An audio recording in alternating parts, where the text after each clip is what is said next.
Ya, pemirsa, pasangan Jokowi Maruf unggul dalam penghitungan suara di Washington DC. Ya, meski pemilu telah dilangsungkan terlebih dahulu pada tanggal 13 April lalu, namun penghitungan suara dimulai pada tanggal 17 April waktu setempat di Gedung Kedutaan Besar Republik Indonesia. Dan pemirsa, untuk laporan selengkapnya kami bergabung dengan reporter VOA di Washington DC, yakni dengan Faldila Baraputri. Halo, selamat pagi Faldila, waktu Indonesia Jakarta. Selamat petang waktu Amerika Serikat, rekan-rekan.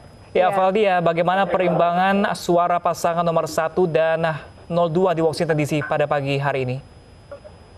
Ya, di Washington DC perolehan suara dari calon presiden dan calon wakil presiden Jokowi Ma'ruf unggul dibandingkan perolehan suara dari Prabowo Sandi.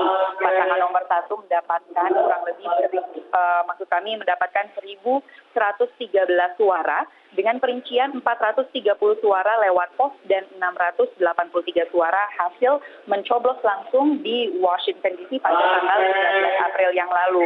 Sementara itu total suara yang diperoleh oleh pasangan nomor 2 adalah 352 suara dengan rincian 116 lewat pos dan 236 mencoblos langsung.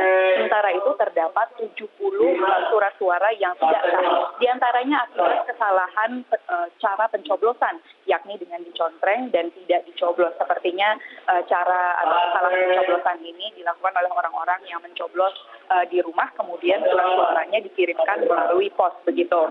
Kemudian proses penghitungan suara presiden dan calon wakil presiden yang dikirim lewat pos maupun langsung lewat TPS di KBRI Washington DC ini berlangsung selama kurang lebih 3 jam, dan proses penghitungan suara ini terbuka untuk warga negara Indonesia yang hendak menyaksikan. Terdapat pendukung-pendukung dari pasangan nomor 1 maupun pasangan nomor 2 yang menyaksikan langsung di sini, yang datang dari Washington DC maupun daerah sekitarnya yang merupakan bagian dari wilayah Washington DC yang mencakup negara bagian Maryland dan juga Virginia.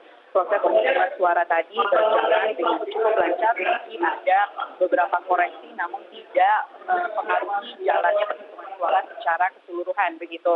Kemudian sementara sama seperti di Washington DC, sementara itu di New York juga kotak-kotak suara dikeluarkan dari tempat pengamanannya yang dimana surat-surat suara tersebut diamankan sejak 13 April yang lalu.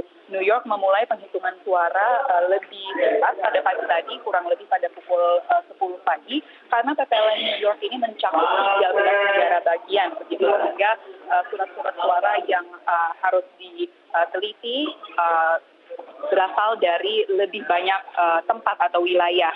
Kemudian kami telah menghimpun informasi bahwa penghitungan suara capres dan cawapres di New York telah rampung juga, dan hasilnya TPS New York Jokowi mendapatkan 406 suara dan Prabowo mendapatkan 87 suara, sehingga Jokowi juga unggul di New York.